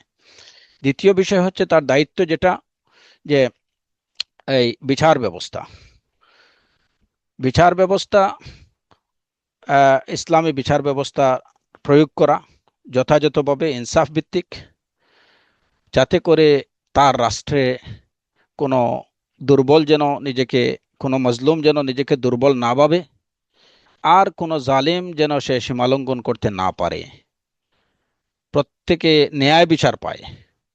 তো ন্যায় বিচার নিশ্চিত করা, এটা হচ্ছে রাষ্ট্রপ্রধানের, মুসলিম রাষ্ট্রপ্রধানের দায়িত্ব, কর্তব্য। তৃতীয় বিষয় হচ্ছে যে মানুষের জান এবং মালের মানে রক্ষণাবেক্ষণ করা, মানুষের জানমালের হেফাজত করা, জানমালের নিরাপত্তার ব্যবস্থা করা, যাতে করে মানুষ, সে নিরাপদে ব্যবসা বাণিজ্য করতে পারে, নিরাপদে যাতায়াত করতে পারে, সে সর্বত্র একটা নিরাপত্তা বা নিরাপদ বোধ করবে, জানের দিক থেকে, মালের দিক থেকে। তো মানুষের জানমালের নিরাপত্তার ব্যবস্থা করা, এটা হচ্ছে মুসলিম রাষ্ট্রপ্রধানের দায়িত্ব এবং কর্তব্য। চতুর্থ বিষয় হচ্ছে যে আল্লাহর আইন সুরক্ষা করা। আল্লাহর আইনের সুরক্ষা, এটা হচ্ছে যে ইসলামে যে শাস্তির বিধানগুলো আছে সেইগুলা প্রয়োগ করা, যথাযথভাবে প্রয়োগ করা। যদি ইসলামী যে মানে শাসন ব্যবস্থা যেটা আছে বা ইসলামের শাস্তির বিধান, এগুলা যদি প্রয়োগ করা না হয়, তাহলে এটার দ্বারা যে এই আহ, কি হয়, আল্লাহর যে দিন, আল্লাহর শরিয়ার কে খেয়ানত করা হয়। একজন মুসলিম রাষ্ট্রপ্রধান হিসেবে তার দায়িত্ব হচ্ছে শরীয়তের সুরক্ষা। এখানে শরীয়ত বলতে আমরা কি বুঝি? শরীয়তের যে শাস্তির বিধান যেগুলো আছে, সেই বিধানগুলোকে কার্যকর করা, যথাযথ ক্ষেত্রে এগুলোকে কার্যকর করা। এখন যদি আমরা সেই ইসলামী রাষ্ট্রীয় বা শাস্তির বিধান যেগুলো আছে, সেই বিধানগুলোকে যদি উপেক্ষা করা হয়, তাহলে আল্লাহর দিনকে উপেক্ষা করা হলো। যেখানে আল্লাহ আযজা ওয়া জাল্লা হয়তো ছুরির বিধান ছুরির শাস্তির একটা বিধান দিচ্ছেন, আমরা যদি এর ভিন্ন বিধান যদি অনুসরণ করি, তাহলে সেই কোরআনে কারীমের সেই আয়াতকে হয়তো অস্বীকার করা হলো কিংবা এটাকে উপেক্ষা করা হলো, দুইয়ের এক। তো উপেক্ষা করা হোক কিংবা এটাকে অস্বীকার করা হোক, যাই হোক, দুইটার যে কোনো একটাই যদি করা হয়, তাহলে এর দ্বারা আল্লাহর শরীয়তকে লঙ্ঘন করা হলো এবং তার হাতে আল্লাহর শরীয়ত ক্ষুণ্ণ হলো। তো এটা কোনোভাবেই একজন মুসলিম রাষ্ট্রপ্রধান থেকে কোনোভাবেই এটা কাঙ্ক্ষিত না। মুসলিম রাষ্ট্রপ্রধানের দায়িত্ব হচ্ছে যে ইসলামের যে শাস্তির বিধানগুলো আছে, সেই বিধানগুলোকে যথাযথভাবে কার্যকর করা, অনুসরণ করা। পঞ্চম দায়িত্ব হচ্ছে যেটা, যে তার সীমান্ত সুরক্ষা।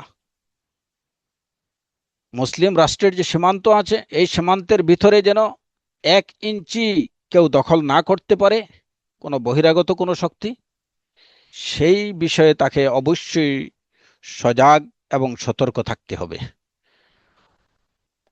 মুসলিম রাষ্ট্রের যে সীমানা আছে, সেই সীমানার যথাযথ সুরক্ষা এবং এই সুরক্ষার জন্য যা কিছু প্রয়োজন, প্রতিরক্ষামূলক যত ব্যবস্থা নেওয়া দরকার, সব ব্যবস্থা নেওয়া, এটা মুসলিম রাষ্ট্রপ্রধানের দায়িত্ব এবং কর্তব্যের মধ্যে পড়ে। ষষ্ঠ হচ্ছে যে দাওয়াত দেওয়ার পরেও, রাষ্ট্রের মধ্যে ইসলামের দাওয়াত দেওয়ার পরেও যদি কেউ ইসলামের বিরোধিতা করে, এখানে দুইটা বিষয়। একটা হচ্ছে যে রাষ্ট্রের মধ্যে অনেকে থাকতে পারে ভিন্নধর্মী, তারা অবশ্যই রাষ্ট্রের নিয়ম নীতি সবগুলো মেনে পরিপূর্ণ আনুগত্য রেখে যদি চলে, তাহলে তাদেরকে সুরক্ষা দেয়া এটা মুসলিম রাষ্ট্রপ্রধানের দায়িত্ব। কিন্তু যদি কেউ মুসলিম রাষ্ট্রের মধ্যে থেকে ইসলামের বিরোধিতা করে, এমন সব মানে ইসলাম বিদ্বেষী কার্যক্রমের সাথে সে যদি সম্পৃক্ত হয়, তাহলে অবশ্যই এই সমস্ত দল গোষ্ঠী বা লোকের বিরুদ্ধে অবশ্যই অস্ত্র ধারণ করতে হবে এবং এদেরকে প্রতিহত করতে হবে ইসলামের আইন অনুযায়ী। কিন্তু যদি অমুসলিমরা থাকে শান্তিপূর্ণভাবে, দেশের আইন মেনে, রাষ্ট্রের প্রতি পরিপূর্ণ আনুগত্য রেখে শাসনকর্তার প্রতি, তাহলে তাদেরকে সুরক্ষা দেয়া এটাও কিন্তু মুসলিম রাষ্ট্রপ্রধানের দায়িত্ব। কিন্তু যদি তারা বিদ্রোহ করে, এমন কোনো কার্যক্রম করে ইসলামকে বিনষ্ট করার বা মুসলমানদের সর্বনাশের জন্য কারণ হতে পারে, এরকম কোনো অ্যাক্টিভিটিজের সাথে যদি তারা কি হয় জড়িত হয়, ইসলাম বিদ্বেষী তৎপরতা যদি তারা চালায়, তাহলে কঠোর হস্তে তাদেরকে দমন করা, সেটাও কিন্তু মুসলিম রাষ্ট্রপ্রধানের খলিফার দায়িত্ব। আর যদি খলিফা হন, তাহলে সেই ক্ষেত্রে তার দায়িত্ব আরো অনেক বেশি। সপ্তম যেটা হলো যে এই যে মানুষের থেকে ন্যায় এবং ইনসাফ ভিত্তিকভাবে কারো উপরে জুলুম জবরদস্তি ভয়ভীতি না দেখিয়ে ইনসাফ ভিত্তিকভাবে মানুষের থেকে জাকাত কালেকশন করা, সাদাকা কালেকশন করা এবং এইগুলা সংরক্ষণ করা। অষ্টম হলো যে বাইতুল মাল বা ইসলাম মুসলিম যে মুসলিম মুসলিম রাষ্ট্রের যে ট্রেজারি যেটা থাকবে, সেই ট্রেজারির হিসাব নিকাশ ঠিক মতো সংরক্ষণ করা এবং যেখানে যতটুকু বরাদ্দ দেয়া দরকার যথাসময়ে সেটুকু বরাদ্দ দিতে হবে এবং টাকা পয়সার ছাড় দিতে হবে। জাতির কল্যাণে, উম্মার কল্যাণের জন্য যদি কোনো কিছু করতে হয়, যেখানে যতটুকু টাকা পয়সা দরকার ততটুকু, ইসরাফ করা যাবে না, আবার এই জায়গাতে কার্পণ্য করা যাবে না। ধরেন হয়তো আজকে আপনার রাষ্ট্রের কল্যাণে কোনো জায়গায় একটা ব্রিজ করা দরকার, সেই ব্রিজ করার জন্য প্রয়োজনীয় পদক্ষেপ নিতে হবে এবং প্রয়োজনীয় অর্থ বরাদ্দ দিয়ে সেটা যথাসময়ে ছাড় দিতে হবে। তো এখানে এটা এটা হচ্ছে মুসলিম রাষ্ট্রপ্রধানের দায়িত্ব বা মুসলিম শাসকের দায়িত্ব। এবং ট্রেজারির খবর নিতে হবে। আজকে বাংলাদেশ ব্যাংক থেকে হাজার হাজার কোটি টাকা পাচার হয়ে যাচ্ছে, অথচ হয়তো রাষ্ট্রপ্রধানরা বলতে পারছেন না কিংবা তারা নিজে এই দায়িত্ব নিতে চাচ্ছেন না, জানেন না বলে কি করে যাচ্ছেন, এড়িয়ে যাচ্ছেন। এইটা কোনোভাবেই ইসলামী রাষ্ট্রে বা একজন মুসলমান রাষ্ট্রপ্রধান হিসাবে তিনি বলতে পারেন না। আপনার দেশের আপনার তত্ত্বাবধানে পরিচালিত একটা কেন্দ্রীয় ব্যাংক, সেই ব্যাংক থেকে ওইখান থেকে কি হয়ে যাচ্ছে, টাকা উধাও হয়ে যাচ্ছে, অথচ আপনি বলেন যে এটা আমাদের জানা নেই, কিভাবে হলো। এইভাবে এই কথা বলে দায়িত্ব এড়ানো যাবে না। অবশ্যই আপনার কেন্দ্রীয় ব্যাংকে কিংবা ট্রেজারিতে কি পরিমাণ টাকা আছে সেটার হিসাব নিকাশ আপনাকে জানতে হবে। এটা কিভাবে ব্যয় হচ্ছে, কোথায় ব্যয় হচ্ছে, এবং বিভিন্ন সময়ে এই যে অর্থ ছাড়ের ক্ষেত্রেও আমরা দেখছি যে প্রজেক্ট অনেক সময় কি হয়, প্রজেক্ট ফাঁস হয়ে আছে 2 বছর আগে, কিন্তু এখন অর্থ বরাদ্দ দিচ্ছে না, মন্ত্রণালয় অর্থ বরাদ্দ দিচ্ছে না। এখন 2 বছর পরে, 2 বছর আগে যেটা যে যে যে প্রজেক্টের জন্য বরাদ্দ ছিল হয়তো 100 কোটি টাকা, 2 বছর পরে স্বাভাবিকভাবেই জিনিসপত্রের সব দাম বেড়ে যাচ্ছে, সেখানে এটার প্রয়োজন হয়ে যাচ্ছে কত, হয়তো 100 কোটি টাকা।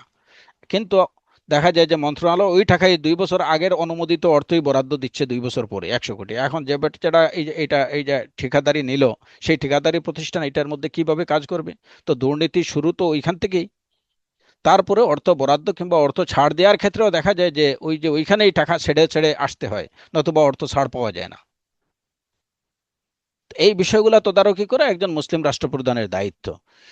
তারপরে নবম যে বিষয়টা, এটা হচ্ছে যে জনপ্রশাসন মন্ত্রণালয়ের যে কার্যক্রম, যেটা যে প্রত্যেকটা সেক্টরে যোগ্য ব্যক্তিকে, বিশ্বস্ত ব্যক্তিকে দায়িত্ব দিতে হবে। প্রত্যেকটা সেক্টরে রাষ্ট্রের কল্যাণে যে যে সেক্টরে লোক নিয়োগ দেওয়া দরকার, সেখানে যোগ্য বিশ্বস্ত লোক, দিনদার লোক, আর শুধু দিনদার হলে হবে না, অবশ্যই যে যে সেক্টরে নিয়োগ দেওয়া হচ্ছে ওই সেক্টরের জন্য যোগ্যতা সম্পন্ন ব্যক্তিকে এবং দিনদার ব্যক্তিকে, বিশ্বস্ত ব্যক্তিকে নিয়োগ দিতে হবে। এই শর্তগুলো থাকতে হবে। প্রথমত তাকে দিনদার হতে হবে, তাকে বিশ্বস্ত হতে হবে, আর তাকে যোগ্য, একসাথে তাকে যোগ্যতা সম্পন্ন লোক হতে হবে।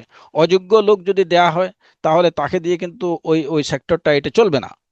যে ওনার মধ্যে দিনদারি আছে, আমানতদারি আছে, কিন্তু ওই সাবজেক্ট সম্পর্কে তিনি কিছুই জানেন না, তাকে নিয়োগ দেওয়া হলো ওই বিষয়ে।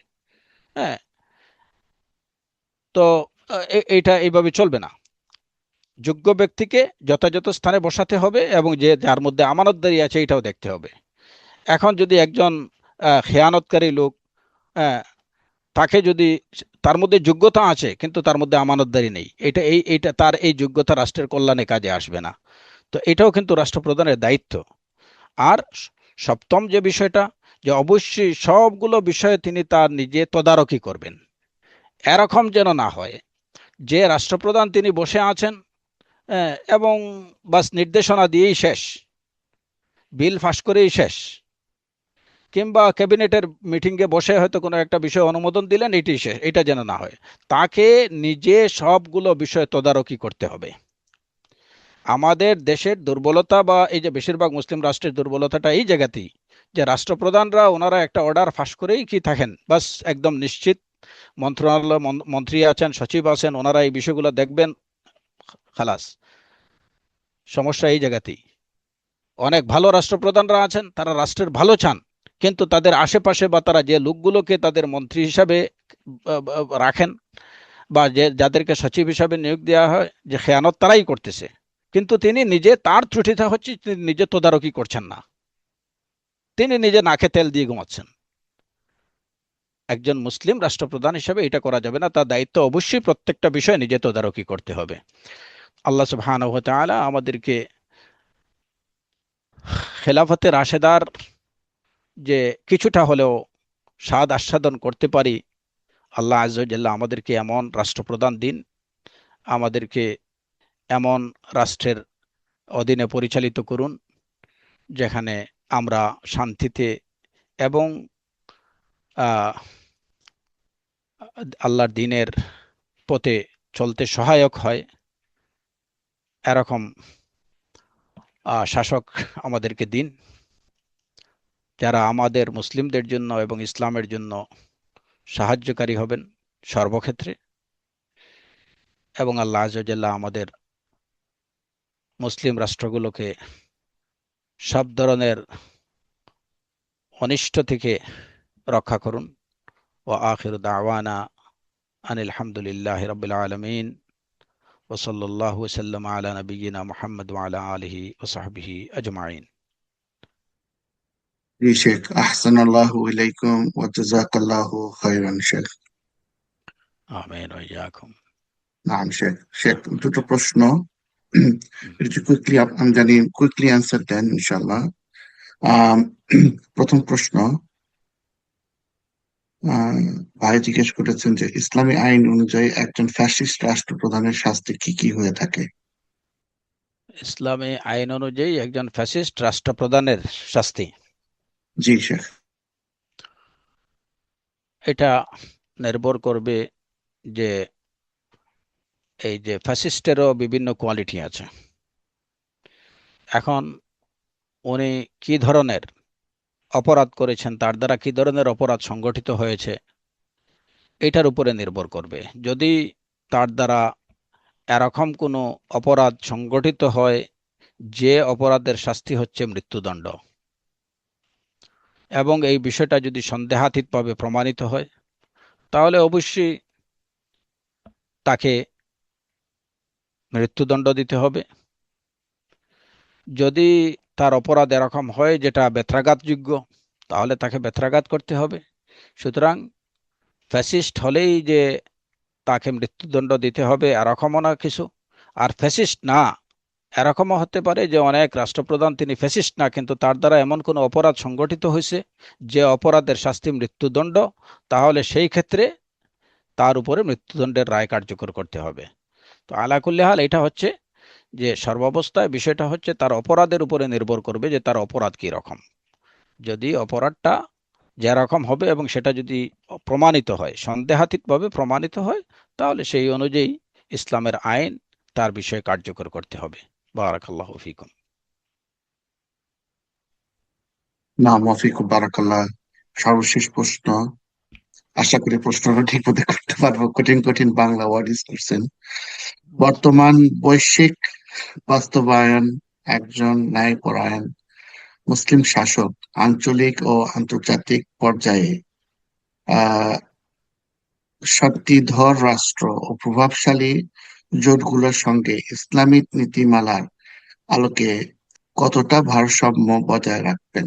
প্রশ্নটা হ্যাঁ। মিনিং করছেন যে একজন ভালো মুসলিম শাসক, হুম। হয়তোবা সে লোকাল হতে পারে, আন্তর্জাতিক হতে পারে, হুম। উনি হয়তো জিজ্ঞেস করতে চাচ্ছেন যে যারা প্রভাবশালী রাষ্ট্রগুলো আছেন ওনার সেই রাষ্ট্রবাদে, তাদের সাথে কিভাবে ইসলামিক নীতিমালা আলোকে, মানে তাদের সাথে কিভাবে কোঅপারেট করবে, এটাই বোধহয় আমাদের ইফতেখার করিম ভাই জিজ্ঞেস করছেন, যে কিভাবে অন্যান্য রাষ্ট্রদের, ইসলামিক রাষ্ট্রদের সাথে ওনারা কোঅপারেট করবেন।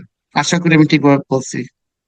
না, যদি মোটামুটি এটা একটা প্রশ্ন হতে পারে, এবারে আপনি যা বলছেন এটা একটা প্রশ্ন হতে পারে যে হয়তো বারাকাল্লাহ ফিক। ক্ষুদ্র ফিকুম বারাক, ক্ষুদ্র ইসলামিক রাষ্ট্রের রাষ্ট্রপ্রধানরা অন্যান্য বড় বড় রাষ্ট্রের রাষ্ট্রপ্রধানদের সাথে কিভাবে সম্পর্ক বজায় রাখবেন। তো এখানে আমি আমি হয়তো যদি প্রশ্নের দুইটা দিক হতে পারে, আমি জানি না স্পেসিফিক আমাদের ইফতেখারুল করিম ভাই কি কোন বিষয়টা জানতে চাচ্ছেন। আলা কুল্লি হাল আমি দুইটাই বলছি। প্রথমত হচ্ছে যে ক্ষুদ্র মুসলিম রাষ্ট্রপ্রধানরা তারা প্রথমত অন্যান্য অমুসলিম যে রাষ্ট্রপ্রধান যারা আছেন বা মুসলিম রাষ্ট্রের সাথে যে সম্পর্কটা, এটা কেমন হবে, এটা একটা প্রশ্ন। আর দ্বিতীয় হচ্ছে অন্যান্য মুসলিম রাষ্ট্রের সাথে আমাদের সম্পর্ক কেমন হবে। প্রথমত অন্যান্য অমুসলিম রাষ্ট্রের সাথে আমাদের যে সম্পর্কটা, এই সম্পর্কটা হবে আমাদের লা তাজলিমুন ওয়ালা তুজলামুন, এই নীতির ভিত্তিতে যে আমাদের কেউ জুলুম করবে না, আমরা কাউকে জুলুম করব না। এটা সে যত বড় প্রভাবশালী রাষ্ট্র হোক, আহ, তার সাথে আমাদের সম্পর্কের ভিত্তি হবে এইটুকু যে তুমি আমাকে আমার উপরে কোনো ধরনের অত্যাচার করবে না, আমি তোমার উপরে কোনো রকম অত্যাচার করব না। এইটাই ইনসাফ। এবং এই ইনসাফের অবশ্যই আমাদের প্রথমত মুসলিম রাষ্ট্রপ্রধান, সেটা যত ছোট দেশের ছোট রাষ্ট্রের প্রধান হন না কেন, কিংবা মুসলিম দেশ সেটা ছোট যত ছোটই হোক না কেন, আকারে আয়তনে যত ছোট হোক, কিন্তু একটা মুসলিম দেশের জনগণ এবং তার রাষ্ট্রপ্রধান সে বিশ্বাস করে যে আমরা আল্লাহ ব্যতীত কাউকে ভয় করি না। ফালা তাখাফুহুম ওয়া খাফুনি ইন কুনতুম মুমিনিন। কোরআনে কারীমে আল্লাহ আযজা ওয়া জাল্লা বলছেন যে তোমরা তাদেরকে ভয় করো না, কেবল আমাকে ভয় করো যদি তোমরা মুমিন হয়ে থাকো। সুতরাং কে কত বড় পরাশক্তি কিংবা মহাশক্তি, এই সমস্ত বিষয় আমাদের মুসলিম হিসাবে আমাদের কাছে এই বিষয়গুলা আসলে মানে গণ্য না। এটা আমরা গোনার মধ্যে নেই না। আমাদের রাব আল্লাহ আকবার, আমরা আল্লাহ ব্যতীত অন্য কাউকে ভয় পাই না। এই বিশ্বাসের ভিত্তিতে আমাদের সুস্পষ্ট বার্তা থাকবে অন্যান্য সবার প্রতি যে আপনারাও আমাদের প্রতি কোনো জুলুম করবেন না কোনো বিষয়ে, আর আমরাও আপনাদেরকে এই নিশ্চয়তা দিব যে আমাদের দ্বারাও আপনাদের কোনো ক্ষতি হবে না, আমরা কোনো ক্ষতি করব না। খালাস। এটা গেল ঢালাওভাবে আমভাবে অন্যান্য অমুসলিম রাষ্ট্রদের প্রতি আমাদের বার্তা। তাদের সাথে সম্পর্ক এই ভিত্তিতেই হবে, এই নীতির ভিত্তিতে। অন্যান্য মুসলিম দেশের সাথে আমাদের সম্পর্ক, সেটা তো অবশ্যই যদি মুসলিম দেশ হয়, মুসলিম রাষ্ট্রপ্রধান হয়, এটাতে ভ্রাতৃত্বপূর্ণ সৌহার্দ্যপূর্ণ সম্পর্ক অবশ্যই থাকবে। কারণ আল মুসলিম আখুল মুসলিম। এইখানে অবশ্যই অমুসলিম দেশের সাথে যে সম্পর্ক বা ওইখানে কোঅপারেশনটা যেভাবে যতটুকু হবে, একটা মুসলিম দেশের সাথে আমাদের সম্পর্কটা অবশ্যই অবশ্যই এর থেকে অনেক বেশি ভালো হতে হবে। এবং সেটা কোরআনে কারীমে ওই আয়াতের ভিত্তিতে যে মুসলমানরা রোহামা উবাইনাহুম, নিজেদের মধ্যে তারা অত্যন্ত দয়াশীল, এবং আশিদ্দা ও আলাল কুফার, কাফেরদের প্রতি তারা খুবই কঠোর, নিজেদের মধ্যে খুবই নমনীয়। তো এইখানেও অবশ্যই যখন কোনো মুসলিম দেশ থাকবে, তাদের প্রতি আমাদের সদয় আচরণ হতে হবে, সবকিছুতেই একটা সদয় ভাব প্রদর্শন করতে হবে, পারস্পরিক সম্প্রীতি, সৌহার্দ্য, সহানুভূতি, এটা অবশ্যই থাকতে হবে। এইখানে অবশ্যই অমুসলিম দেশ এবং মুসলিম দেশের মধ্যে কোঅপারেশনের ক্ষেত্রে এই পার্থক্যটুকু অবশ্যই থাকা চাই। এটাই ইসলামের দাবি। কিন্তু এই জায়গাতেও আমাদের যে যেহেতু খিলাফা বিদ্যমান নেই, ইনশাআল্লাহ আমি চাইছিলাম যে আজকে হয়তো ওই বিষয়টা আলোচনা করব যে ইসলামী খিলাফত এবং ইসলামী হুকুমতের মধ্যে পার্থক্য কি, আবার ইসলামী খিলাফত এবং ইসলামী ইমারতের মধ্যে পার্থক্য কি, এবং ইসলামী রাষ্ট্র এবং আধুনিক রাষ্ট্রের মধ্যে পার্থক্য কি, মৌলিক পার্থক্যগুলো ইনশাআল্লাহ যদি আল্লাহ আযza ওয়া জাল্লা তৌফিক দেন তাহলে আগামী ক্ষেত্রে আমরা এই বিষয়গুলো একটু আলোচনা করব। তো যেহেতু ইসলামী খিলাফা নেই, সুতরাং এখানে আমরা যেটা আছে ইসলামী হুকুমা, মানে বেশি থেকে বেশি আমরা এটুকু বলবো যে ইসলামী হুকুমা আছে। সেই ইসলামী হুকুমা যেখানে বিদ্যমান আছে, প্রত্যেকের নিজস্ব একটা রাষ্ট্র আছে, সেই রাষ্ট্রের নির্দিষ্ট আয়তন এবং সীমা আছে। হ্যাঁ, তো সেই সীমার মধ্যেই থাকতে হবে, কেউ কারো উপরে আগ্রাসন চালাতে পারবে না। সেটা মুসলিম রাষ্ট্র যদি হয়, ধরেন যেমন আমরা যেটা দেখলাম যে ইরাক, সেটাও সে নিজেকে মুসলিম রাষ্ট্র বলে দাবি করত, আক্রমণ করে বসলো কুয়েতের উপরে, যেটা তারাও তাদেরকে একটা মুসলিম রাষ্ট্র হিসেবে আহ, আহ, দাবি করত। কিন্তু একটা মুসলিম রাষ্ট্র আরেকটা মুসলিম রাষ্ট্রের উপরে যে আগ্রাসন চালালো, আর সেই আগ্রাসনের ভিত্তিতে সেই উপসাগরীয় যুদ্ধ, এইগুলা সম্পর্কে আপনারা জানেন। আর এর ধারাবাহিকতায় এখন এই যে পশ্চিমা বলয়ে, এই যে মধ্যপ্রাচ্যে এসে ইসলামী দেশগুলোতে যে গাঁঠি কেড়ে বসা, কিংবা মুসলমানদের একদম কাঁধে চেপে বসার যে সুযোগটা তৈরি হয়েছিল ওই জায়গা থেকে। তো সুতরাং ওই সমস্ত বিষয়ে অবশ্যই আমাদের সজাগ থাকতে হবে। কিন্তু ওভারঅল একটা মুসলিম দেশের সাথে আর একটা মুসলিম দেশের সম্পর্ক সৌহার্দ্যপূর্ণ, ভ্রাতৃত্বপূর্ণ, সহযোগিতামূলক হতে হবে। বারাকাল্লাহু ফিকুম।